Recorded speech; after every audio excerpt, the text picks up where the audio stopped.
Hey Internet, it's RJ. Welcome back. Thanks for tuning into the show today. Now, today's episode, we're talking about one of the more unfortunate parts of the game of credit cards, and that is what to do when your credit card number is lost, stolen, or compromised in some way. So, typical fashion, we will touch on quickly how this happens, the steps you need to take. We'll cover your protections, the process, and of course, I'll tell you, my story that happened most recently on the back end, which has a surprise cameo from a credit card you wouldn't even expect I own that it happened on. So, of course, if that sounds interesting to you, then go ahead, press the subscribe button, and let's get to work.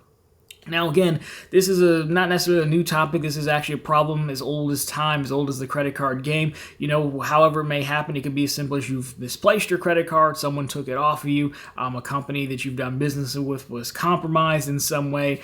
The skimmer machines are probably a little bit less prevalent than they were in the past, especially since we switched to the EMV, the chip on your credit card makes it a little bit tougher because those generate one-time passcodes, so it's a little bit harder to take your information off of there. But whatever the reason, however this may have happened, that means that someone is in possession of your credit card information. And again, it's important to note it doesn't have to be the physical credit card. In my case, I still have the physical. Every time this has happened to me, I've had the physical credit card in my possession. Again, you could have just forgotten to close out your bar tab, left it at the bar, but that's also an important thing to note. So either way, this is going to be a form of credit card fraud when someone's using your credit card information to make purchases as you, obviously, so they don't have to pay them. So what happens here? We'll start with the process. So when you first identify this, it could be going through your statement. Maybe you have notifications set up that we'll talk about towards the back end. But if you're going through your statements like, hey, these charges, this was not me, or maybe it was me, I'm not really sure. Most credit card companies and apps have a button to instantly lock and unlock your card. Now, again, it's primarily meant for hey, I lost it, I misplaced it, I'm trying to find it. But I would do that no matter what. Even if you think the charge you may have done it, you just really don't remember. Maybe you gave your kid your card, you don't recognize the charge, what have you. Go ahead, lock it, and then review the charges. And then if you're like, hey, I definitely didn't make these, then you want to phone in to the bank. Now, a lot of the stuff you can do through secured message if you wanted to, but I go with the phone because it's going to be the quickest way, and you'll see why in a second. So if you phone in, usually there's 2 phone numbers on the back of your card. There could be just one, and that's fine. One is general customer service. Then there's another one that fast tracks you to the people who take care of lost or stolen cards. I think they just pick up quicker and they usually know exactly what to do. So you're going to call in. Again, I'd have the statement handy because they're going to want to know, hey, what charges are yours, which ones aren't yours. And 9 times out of 10, especially if you're dealing with the bigger banks, they're going to say, okay, we understand. We'll take it from here. That card is now canceled, and we're going to send you a replacement. I would always ask if they could overnight you or expedite ship your replacement card. I mean, if it's not a big deal to you, then so be it, but most of the time they will be happy to get you that card as soon as possible. If you're traveling or on the road, which does happen on occasion, if you lose your card, you can tell them that and have them ship it to a different address, your hotel or something like that. That's usually not a problem either. But that old card will be canceled, so of course you're going to go through all your payment apps and websites and delete that one and place a new one. It will not be a new credit card account. It will just be a new credit card with a new credit card number, new expiration date, new CVV code, all that. But it's not a new account anyway, so no, there's no points involved. And if they do cancel the card, your points will be fine. Again, your points aren't going to get deleted because they canceled the card. This is a different scenario, so all of that should port right over to the new card because, again, it's not a new account, so rest easy there. Now, I would always ask them what their process is. Again, this is basically the process, but when you're dealing with bigger banks, usually it's, okay, no problem, we'll take care of it, and you probably never hear about it again unless, they have something comes up weird. Smaller banks, credit unions, there's a potential they could ask you to fill out some documentation. Years and years ago when I had a credit union and this happened, I believe they even wanted you to go file a police report or something. I don't think that's really the case anymore. I'm just mentioning it because it could happen. But always ask them what the process is, what's needed for you, documentation-wise, anything like that. But usually you're good to go. And the reason being is because this is one of our favorite perks of credit cards is, again, if you're using a credit card, you have that purchase protection, that fraud protection is actually credit card fraud protection is the right one. And it basically covers you for all the liability. The most you could ever be held accountable for is $50. Now, this is part of the Credit Card Act, so it's an actual law. It's not necessarily the banks being nice, but since it's just $50, again, the majority of banks just say, that's fine, no big deal. We're not even going to worry about that $50. Primarily, they want good customer customer service, and they want to keep people's faith in the credit card system. They don't want to nod people going back to cash or other methods because of this, right? So they're not being nice, but it is very helpful. And that is one of the strong perks of credit cards, and why we always suggest paying with those over debit cards.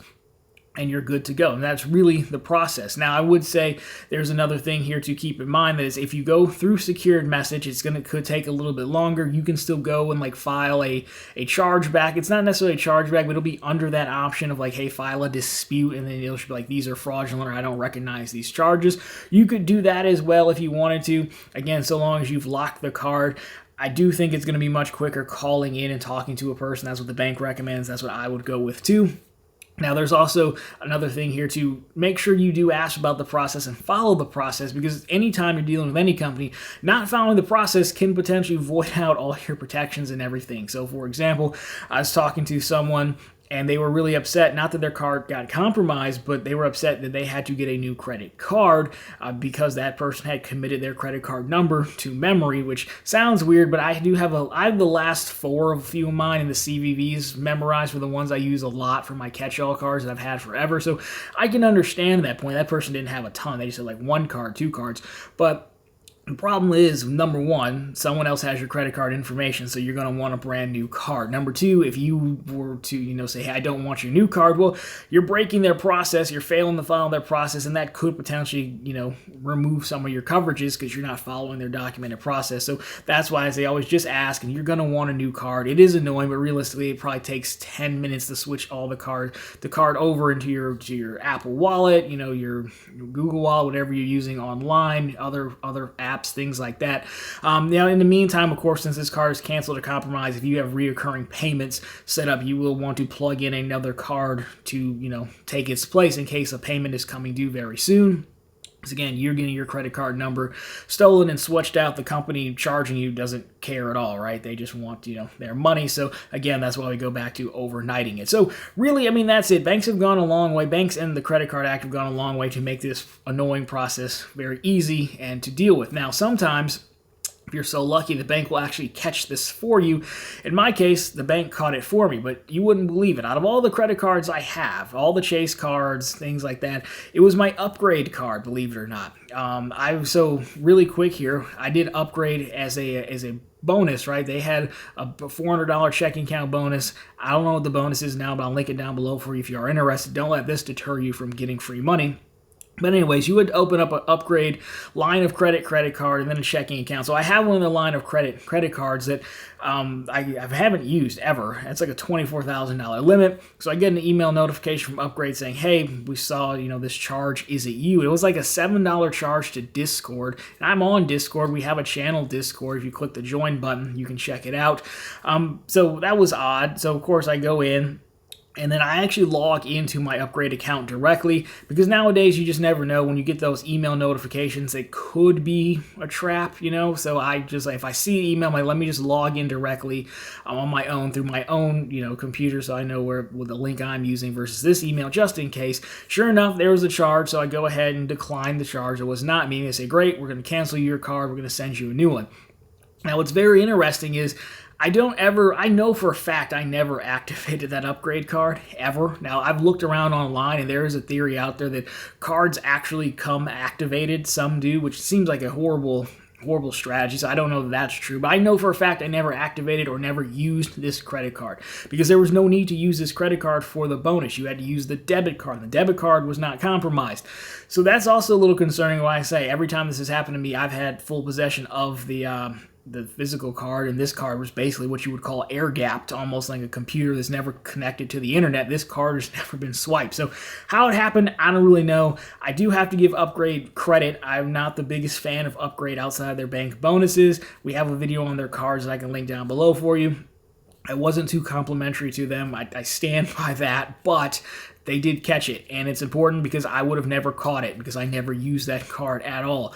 And so you can see how much damage someone could do with $24,000. Now, yes, because it's a credit product, again, we go back to our Credit Card Act law. Eventually, we've seen it, but never would have caught it. So Upgrade, they took care of it, and that moves us to the next point, the closeout. What can you do to help protect yourself? Well, for me, when they send me the new card, I'm actually going to call and cancel it because there's no need for me to have this. I got it for the sign-up bonus or for the bank bonus. I'm done with with it. I never needed to use it. I've long since gotten the bank bonus. I keep the checking account open for the referral program, hence the link down below, but I don't need it. So that's a failure point. Might as well close it and get rid of it. And so if you have a ton of credit cards, or you have cards you're just not using, you know you're not going to use again, and they're not like, a foundation part of your credit, I would shut them down, because that's just a failure point. It's one that you're not really going to have eyes on.